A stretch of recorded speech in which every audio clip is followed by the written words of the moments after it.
porque a gente não tinha como competir com os grandes varejos capitalizados, né? E a gente resolveu ser concorrente deles, ser parceiro deles. Legal. Então, acho que com essa pressão, na época era a Cenova, depois veio a Americanas, depois veio o Mercado Livre muito mais elaborado para o varejo, né? Então, assim, a gente ao longo do tempo entendeu que a loja própria era forte, que a marca era forte, mas que a gente precisava ser uma marca forte dentro do ecossistema de marketplace, para justamente virar parceiro desses grandes nomes e não um concorrente.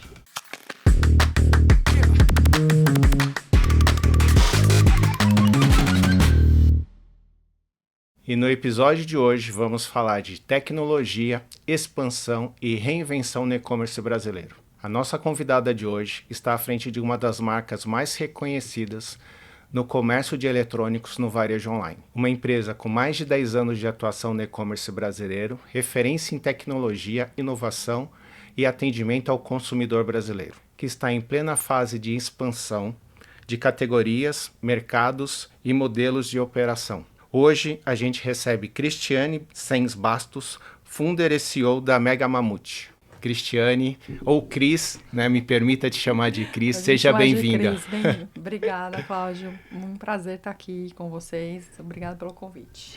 Que bom. Conta um pouquinho da sua história, acho que é legal. Aqui no aquecimento a gente estava falando também de onde surgiu, né, a marca Mega Mamute. Então, por favor, se apresenta e traz para a gente a história da marca. Acho que a história da Mega Mamute está um pouco relacionada com a minha história profissional. A Mega Mamute foi fundada em 2008, mas a minha experiência no mercado online vem de antes do boom da internet, de 1999, quando eu mudei para a Califórnia para fazer um curso de pós-graduação em Berkeley. E no meu curso tinha um componente de estágio. Eu trabalhei numa empresa incubadora com estagiária no início, depois contratada, numa empresa incubadora de empresas de internet, que tinha feito muito dinheiro vendendo uma empresa. E eu passei por vários setores da empresa, então desde programação, de HTML, wireframe, marketing e planejamento de negócios, a parte financeira. Então, em 2 anos de trabalho, eu tive muita exposição.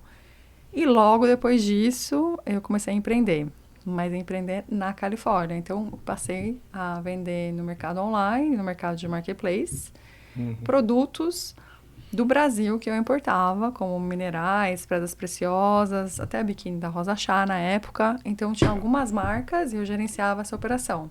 Levando o Brasil para fora. Levando o Brasil para fora. E associado a isso, eu tinha uma operação em Londrina, no Paraná. A minha família é de empreendedores, então eu peguei um pedaço na empresa dos meus pais lá e falei, olha, eu vou começar a contratar algumas pessoas para tirar foto, fazer descrição de produto em inglês. E eu só mandava o produto que realmente era vendido.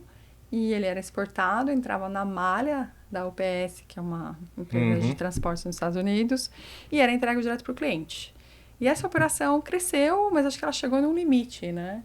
E em um momento eu falei, mas para vender $100 mil por mês, eu queria fazer outra coisa. E a minha família tinha um negócio de B2B na área de eletrônicos e muito relacionamento no Brasil. A Microsens, a empresa da minha família.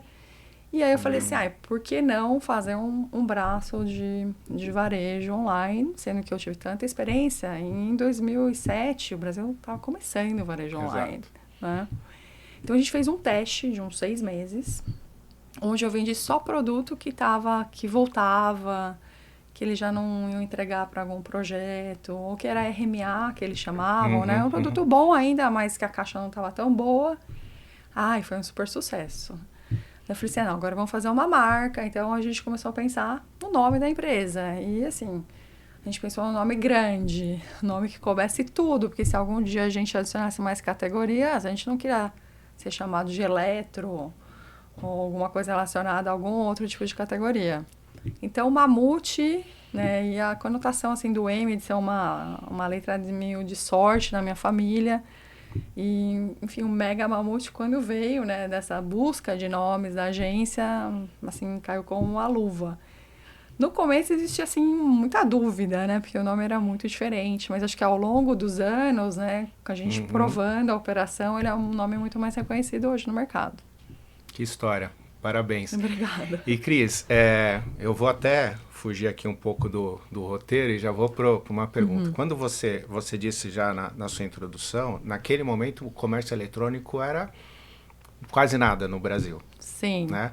Só que hoje não é realidade, né? Hoje o mercado se transformou, os indicadores do digital no Brasil eles crescem ano contra ano, né? É óbvio que tem, se a gente for comparar com alguns outros países, tem uma escala ainda enorme para crescer, ou seja, tem mercado para muita gente ainda, mas existem outros gigantes como vocês. Como é que é trabalhar neste mercado onde você também concorre com outros gigantes e ao mesmo tempo a gente não tem só os gigantes do Brasil, né? Você também concorre com gigantes, né, de outros países que também abraçaram o mercado brasileiro, né? Acho que a Megamult sempre teve uma visão de entrar no mercado onde ela tivesse algum destaque ou tivesse colaboração. Lá no início fazia muito sentido a gente estar trabalhando só com a loja própria, megamult.com.br. E a gente teve essa operação mais exclusiva até 2013.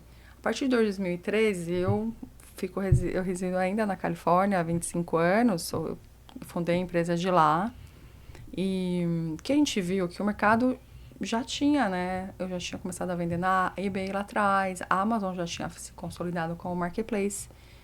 E eu tinha vários contatos que mostravam, olha, isso que vai acontecer no mercado, o mercado vai vir para o marketplace. Então, em algum momento, né, aquela operação, ela chegou num limite de crescimento. E aí é uma operação privada, não tem investimento. E a gente entendeu que aos poucos a gente foi entendendo como funcionava o marketplace. Então a gente manteve a loja própria, né? Iniciou as atividades de marketplace até 2018, né? Que eu diria, 2016, 2017, assim, onde o site era ainda o maior percentual da venda. E daí, ao longo do tempo, a gente focou muito a operação para o marketplace, como um modelo de diferenciação, tá? Por que isso? Porque a gente não tinha como competir com os grandes varejos capitalizados, né? E a gente resolveu ser concorrente deles, ser parceiro deles. Legal. Então, acho que com essa pressão, na época era a Cenova, depois veio a Americanas, depois veio o Mercado Livre muito mais elaborado para o varejo, né? Varejo, até ontem na palestra que eu estava no e-commerce Brasil, um dos mediadores era o Leandro Soares, que ele falou, olha, Cris, eu lembro de ter ido para Londrina em 2012, que é a sede da Mega Mamute, e negociado o primeiro rebate de marketplace com você numa TV de 32 polegadas. Acho que foi o primeiro rebate do Brasil. Então, assim, a gente, ao longo do tempo, entendeu que lógico que a loja própria era forte, que a marca era forte, mas que a gente precisava ser uma marca forte dentro do ecossistema de marketplace, para justamente virar parceiro desses grandes nomes e não um concorrente. Então foi um pouco a estratégia. E como se diferenciar nesse cenário? Porque existe um cliente do outro lado, Sim. que ele quer prazo, ele quer preço, ele quer receber aquilo que ele achou que estava comprando e tem aquela grande expectativa. Sim, a operação para a gente própria, ela, enquanto ainda existia essa questão de a operação estar só no nosso centro de distribuição, nós sempre fizemos o trabalho com zelo, né? O desafio sempre foi a logística. E acho que nos últimos anos, assim, o marketplace fechou um dos problemas grandes do Brasil do e-commerce, que é a logística. Então, hoje a gente tem uma capacidade de 80% da nossa operação de produtos está dentro do fulfillment de marketplaces. E foi uma operação mais natural, porque a gente foi primeiro entrando nos marketplaces, depois a gente começou a usar o frete deles, e aí quando veio o fulfillment, a gente foi meio que empurrado e existiam benefícios para que a gente entrasse, né? Então, o cliente brasileiro, assim como o cliente americano, o cliente chinês, ele quer a conveniência, ele não quer esperar o produto. Então, ficou um pouco obsoleto para a gente ficar competindo por frete lento. Sim. Então, sem dúvida, o maior drive de venda hoje é o serviço da entrega. Quanto tempo? Tem 97% dos nossos produtos hoje são entregues em 24 horas. Fantástico. E assim, eu não estou falando só de um celular, estou falando de uma televisão, estou falando... Tem fogões que a gente entrega em 2 dias, às vezes no dia seguinte. Então, as pessoas não querem esperar. A linha nossa hoje vai de um celular até uma geladeira. Tem, no meio do caminho tem informática, eletrônicos, linha branca, como eu disse, bebê, portáteis, casa e construção, mas as sólidas são eletrônicos, eletrodomésticos e informática. Então, acho que assim, para a gente se diferenciar, foi muito importante essa questão da entrega, né? E a compra, o preço, a gente sempre foi competitivo, porque a gente sempre foi uma operação de volume, não uma operação pequena. Então, a gente conseguiu trazer isso junto para essas estratégias de venda. E uma outra pergunta, quando a gente olha a história, né, ainda mais nos dias atuais, né, a gente está trazendo para hoje, é muito normal as novas marcas começarem pelo digital, né, que é o caminho que vocês adotaram. Só que com todas não, perdão, a grande maioria, quando atinge um certo patamar no digital, ele já pensa na loja física. E na história de vocês não houve a loja física, né? Olha, por que não temos loja física da Omega Mamute? Acho que o nosso know-how não é no físico, a gente não sabe operar o físico, a gente nem tem pretensão, nunca teve na estratégia da empresa. O nosso know-how mesmo é em como vender online, né? Como atender o cliente. A gente é especializado. Não dá para fazer tudo, você não faz tudo bem, e a gente resolveu focar no que a gente sabia fazer. Continuo com a loja física. A gente olha o varejo e as marcas, elas estão muito preocupadas também em conhecer o cliente, né? E ter informação, saber dos costumes, né? Levar experiência. Como que você faz isso sendo digital? Né? Porque, óbvio, você tem alguns canais que você tem dado, que no físico muitas vezes o vendedor não tem tempo de pegar o telefone, o e-mail, né? No máximo, quando ele consegue, é porque ele dá algum outro benefício, que é o cashback. Só que no digital, essa informação você tem. Ou seja, você tem um dado muito mais rico que o físico. Mas e o encantamento? Olha, é uma pergunta realmente difícil, mas eu acho que o consumidor, ele hoje, ele busca muita a informação no online antes de fazer a compra. Sim. Ele muitas vezes vai para o físico para ver o produto. E no online ele está pesquisando dentro dos marketplaces primeiro, antes do Google até. Então acho que a gente foi beneficiado por esse efeito da digitalização, que foi um pouco mais alavancado, né, um pouco mais rápido com a pandemia. Como a gente se diferencia? Trazendo produto, trazendo sortimento, trazendo as marcas, né, mostrando para elas como vender e trazendo informação delas, né, do que o mercado está colhendo. Ó, a gente tem condições de vender esse produto que a gente não está trazendo ainda. Então, a gente faz muito teste com as marcas, os fornecedores que a gente trabalha, de entender que produto vai vender, não só o produto curva A, mas também um produto curva B e C, que às vezes o mercado não está dando atenção, que o digital também busca. E o cliente online, ele também quer ser ouvido, né? E a maneira dele de se relacionar com a gente é muito focada nessa questão de ele receber o produto rápido, no tempo esperado. Então, essa é um pouco da conversa que a gente tem com ele, mas eu entendo que a gente virou, assim, muito mais uma marca dentro, né, do marketplace. E também, então, o cliente reconhece a gente, né, mesmo ele não comprando no site. Tipo, eu já comprei do Mega Mamute lá atrás, né, quando ele tinha loja própria. Então, a gente sabe que essa loja entrega bem. Você também tem os índices de SLA, então manter o atendimento. Os índices de SLA dos marketplaces ficaram muito mais duros, né? Então, se você não tem o índice, você não vende, né? Então, um comprometimento com a excelência sempre foi uma chamada que a gente teve lá atrás com a loja própria, hoje nas operações de loja própria de marketplace e também quando a gente busca o produto das marcas e a marca escolhe a gente como um dos representantes dela dentro dos canais que a gente vende. E o que muda neste cenário, né, dos produtos, ou melhor, né, mudando, não é o que muda, né? O quanto é relevante, o que mudou no cenário do digital, do mercado de vocês com a entrada dos produtos chineses? Ele é mais concorrente ou ele é mais parceiro? Ele concorre mais, uma vez que são produtos que têm, muitas vezes, uma avaliação um pouquinho diferente de um produto vindo dos Estados Unidos, né, de uma fabricante americana, e até onde isso é bom e até onde isso é ruim? Na Mega Mamute a gente trabalha muito mais com marcas estabelecidas. Então a gente trabalha, por exemplo, com TCL, com HP, com Epson, com LG. são grandes marcas com a Brastemp e Consus, queridas no Brasil. A gente trabalha com Itatiaia, com Daco, com Atlas. Não posso esquecer de ninguém aqui. E várias outras relevantes. Exato, mas o que eu quero dizer é que essas marcas, elas têm uma presença firme no Brasil. E acho que a principal diferença no serviço é assim, às vezes você compra um produto chinês, que você até reconheceu a marca, mas ela não está presente, às vezes o produto não funciona, ou ele não está preparado para funcionar no ambiente brasileiro, ou você tem um defeito e não tem ninguém aqui que vai te ajudar. Então, assim, acho que o cliente tem que entender também que não tem milagre, né? Se o produto está vindo muito barato, ele entrou cinza, ele não pagou imposto, ou ele não vai ter o funcionamento que ele espera. Então, a gente tem conversado com muitas marcas chinesas, que são muito sérias, que têm estabelecido operações no Brasil. Uma delas, por exemplo, é a Honor. E eles enfrentam o mercado cinza, né? Então, é um desafio para eles mesmos, Sim. né? Porque ele fala, olha, tem produto que chega aqui, que nem é feito aqui, que não tem uma frequência do mercado brasileiro, né?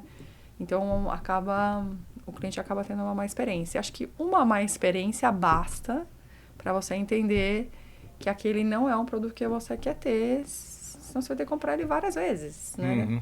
Acho que o cliente gosta de ter a garantia, de ter um upgrade, Exato. de ter a última tecnologia. O brasileiro, ele gosta de produto novo, né? Eu vejo que, assim, o mercado ficou muito mais premium no Brasil. Uhum. Então, ter um produto muito bom, que antes era muito bom, ele não é um desafio tão maior mais, né? Ele é uma possibilidade. Isso democratizou um pouco o uso desses produtos no Brasil. Então, a diferença, assim, é uma diferença, como eu disse, né? É um teste, mas pode se dar mal. Legal. Vou voltar para fazer os comparativos do físico para o dígito. Eu estava no almoço agora com uma marca internacional que abre a sua primeira loja no Brasil mês que vem, agora em agosto. Sim. E eles vão mexer um pouco com esse mercado porque é uma jornada, a jornada do varejo físico, né, que é 6x1, né, e ele vem com 5x2, né, e no dígito é 24x7. Sim. Como é que é essa loucura do dígito? Que antes, né, olhar quando a gente mesmo, né, que Links era a referência do varejo e o varejo era muito físico, o nosso suporte ele atendia o horário de shopping, né? Então, quando a gente está falando de loja, das 10 às 11, em datas comemorativas das 10 à meia-noite, e a hora que o dígito foi ganhando relevância, não tem mais o horário de shopping, né? São 24 horas, 7 dias na semana. Veja, no dia a dia, o que a gente faz? A gente coloca muito a parte de IA, dos robôs, para responder alguma dúvida possível, né? Sim, né? A gente usa a tecnologia para isso, mas as vendas seguem, né? Aí as integrações que a gente tem de vendas e os envios também seguem. Então, nossas operações só param no domingo. E muitas vezes elas se estendem até 10, 11 horas da noite. É muito uma questão de volume, mas a gente tem essa facilidade de estar trabalhando aí no horário que o cliente quer que a gente trabalhe. Ou seja, a tecnologia, ela tecnologia apoia é o apoio, muito exato. o negócio. Exatamente. E hoje, você falou de IA. Há quanto tempo o IA faz parte do dia a dia de vocês? Olha, e onde que ele está mais localizado? Então, a gente sempre teve processos de automatização, né? Que são processos que são repetitivos, de uma certa forma a gente usa a automação para resolver. Isso não chega a ser IA. IA é mais quando o processo é mais inteligente. A gente está começando agora a fazer algumas ações de IA, está implementando assim, recente que a gente fez. Então, são os primeiros passos. A equipe já tem uma série de ferramentas de IA, né, para trabalhar. A gente trabalha com ChatGPT, mas o que a gente está falando é colocar realmente o agente, né, para fazer operações inteligentes que humanos fariam. Então, essa largada a gente já deu.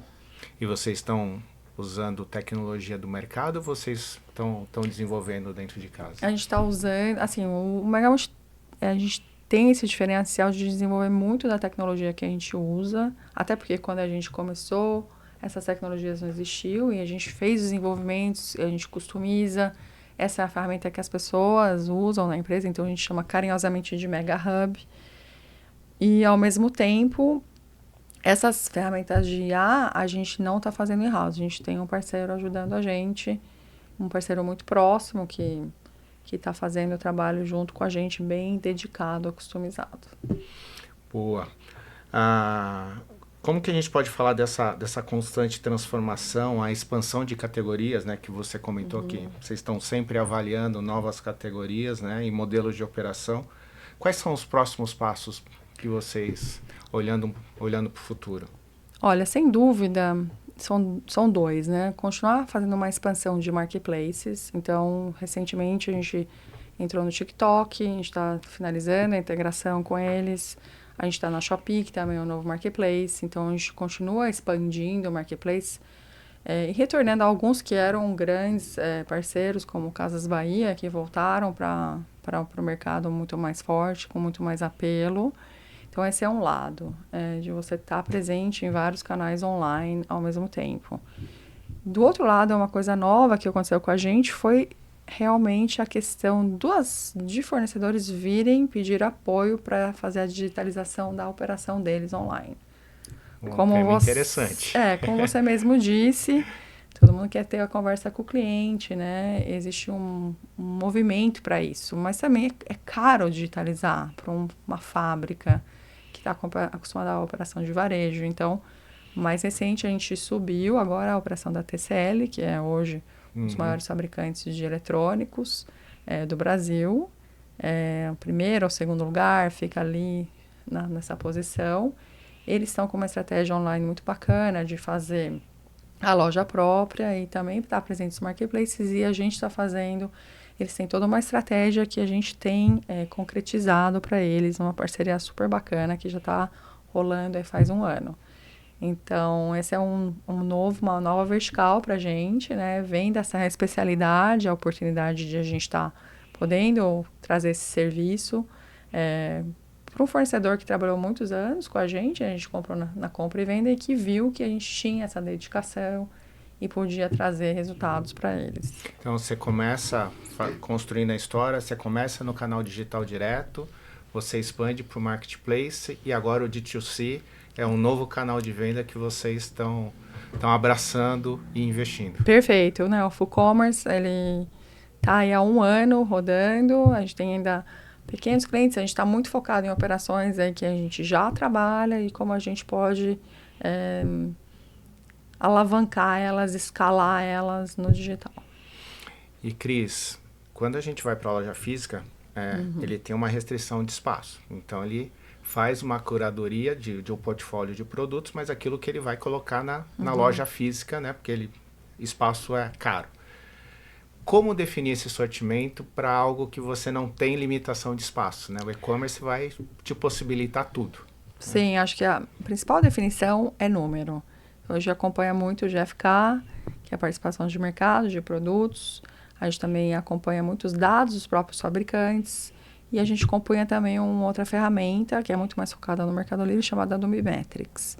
Então, com esses dados, a gente tem uma visão não só de preço, mas também de quantidade mensal, de aderência do produto, da relevância do produto. E assim, a vivência no dia a dia nos marketplaces, a gente sabe o que vende num canal, o que vende no outro canal.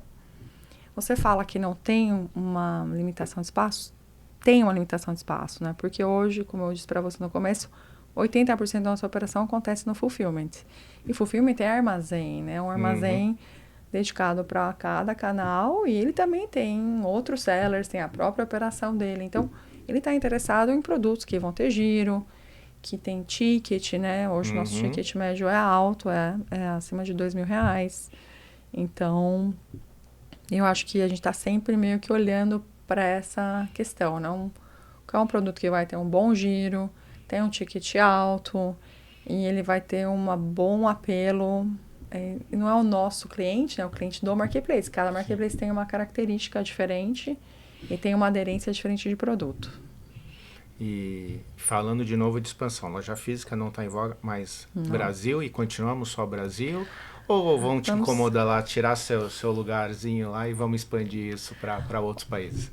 Olha, acho que a América Latina é um olho maior que a gente está tendo, principalmente nas operações de D2C, mas a gente ainda precisa aguardar os próximos capítulos. A gente tem visto um movimento de empresas brasileiras expandindo, né? Então, acho que é legal, assim, gratificante para nós brasileiros poder ver as nossas marcas, né, sendo expandidas para fora do país. Não, sem dúvida, acho que o mercado do Brasil é metade da América Latina. Então, por que não, né, ir para o México? Por que não ir para o Chile, para a Colômbia? São desafios, né? Cada mercado tem um pouco a sua característica. Mas eu acho que é uma expansão que o mercado brasileiro tem visto com mais carinho e é muito bacana de ver também. Gosto de ver as marcas brasileiras fora. Cris, no Brasil, com esse tamanho, né, de território e regiões, e para manter também essa questão da fidelidade, satisfação do cliente, uma entrega rápida, como você citou mais cedo, muitos dos produtos em até 24, 48 horas. E vocês têm a estratégia do frete grátis, né? E a gente vê várias operações de e-commerce, né, não sendo tão rentáveis, porque o custo de frete é custo alto. Como tornar essa operação rentável para esses contextos que eu trouxe? Como a gente comentou, a Mega Host já está a cooperação 80% na entrega até 48 horas. Mas é uma operação não nossa, é uma operação do marketplace. Então, são os fulls, é o Prime, né? Os canais onde a gente trabalha, que eles se comprometeram a fazer isso. E a gente coloca esse preço, né? Esse custo de transporte, um valor médio Brasil dentro do preço. De forma a deixar competitivo e ter um preço só para o Brasil inteiro. Isso faz muita diferença na conversão, faz muita diferença na escalabilidade. Claro, a gente vende produtos de preço super competitivo, o custo de frete é relevante, tá? A gente tem essa métrica, a gente mede, né, as conversões de carrinho, os fechamentos de carrinho e acho que para todo varejista o abandono ele tá muito conectado ou ao prazo de entrega ou e principalmente ao custo frete, né? É um dos principais motivos. E isso já está dentro da sua estratégia de preço? Está dentro da estratégia de preço, está na estratégia de canal. A relevância disso é que se você for cobrar frete, aí você não tem como estar nesses programas ou de fulfillment, de coletas. Então, para um exemplo, hoje a gente trabalha com operações de pesados, geladeiras, fogões, né, lavadoras, com alguns canais como o Mercado Livre, o Magazine Luiza, e tudo é frete grátis. E acho que o que você ganha é que em vez de você vender 2, você vende 200 por dia. Então, você ganha a escala. E acho que a escala importa nesse mercado. Sem dúvida. Então, é uma maneira de você ainda mitigar o custo do frete. Mas, sem dúvida, ele é uma coisa que você tem que estar atento. Muitas vezes a gente deixa de trabalhar por um produto porque a composição de preço e o frete ficam inviáveis, tá? Então, a gente faz essa peneira também na hora de ofertar o produto. Não vai ofertar de tudo. Vai ofertar o que tem, vai ter valor para a empresa e vai ter valor final para o consumidor também. Ótimo. E, né, falando um pouco mais de estratégia, a gente sempre tem as novidades, né? E esse ano existe um momento da transformação e da mudança fiscal, né? A gente vem com grandes mudanças que, para piorar, elas não vão acontecer do dia para a noite, elas vão acontecendo, transformando, ou seja, o atual ele deixa de valer, não é do dia para a noite, ele vai, né, introduzindo o novo e com o tempo também a gente vai deixando de ter o modelo atual. Como é que isso impacta no seu negócio? Olha, a nossa análise atual agora é que com a tributação única por modalidade de produto, né, ou de categoria de produto, ou setor, eu diria, a grande questão é como os setores vão ser preservados ou não. A gente tem uma expectativa, eu espero que todos os setores sejam taxados para a alíquota realmente geral cair, seja de produto ou de serviço. Ainda entendo que tem um debate entre qual será a alíquota de produto e se vai ser a alíquota de produto e serviço, vai ser uma só.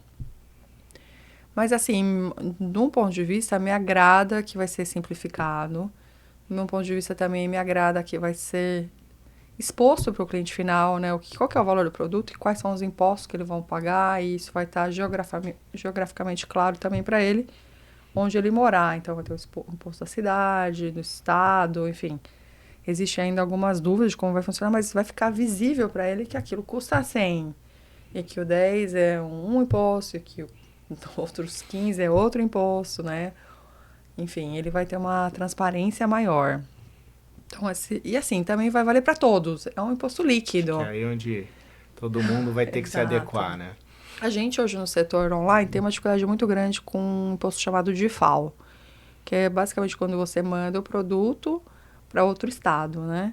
E você paga no destino, no estado de destino. E esse é um imposto que hoje tem sido, às vezes, pago, às vezes não pago, por muitos players, né, de mercado, até concorrentes. E eu vejo que isso vai deixar o campo muito mais estável para todos. Então, eu gostaria que essa reforma até acontecesse um pouco mais rápido do que é o plano. Para você começar já o ano que vem. Seria ótimo, né? Seria ótimo. A gente vai sofrer um pouquinho para chegar num cenário mais adequado. Uhum. E para a gente fechar, Cris, uma empresa não é feita de CNPJ, ela é feita de CPFs. Né? Qual é a estratégia de gente, de vocês, de pessoas, desde a contratação, da formação, né? Que o profissional fique feliz, né? Fique por um tempo, que ele entregue aquilo que a gente precisa dele. Qual que é a estratégia de vocês com pessoas? Acho que a gente tem que trazer as pessoas para elas serem donas do que elas estão fazendo, né? Então, no Omega Multi, a gente tem muitos colaboradores que têm mais de 10 anos de casa. Eu diria que é quase 40% da empresa, tá?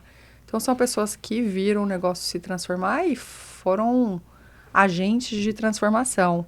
Isso é muito gratificante, né? As pessoas participarem do processo.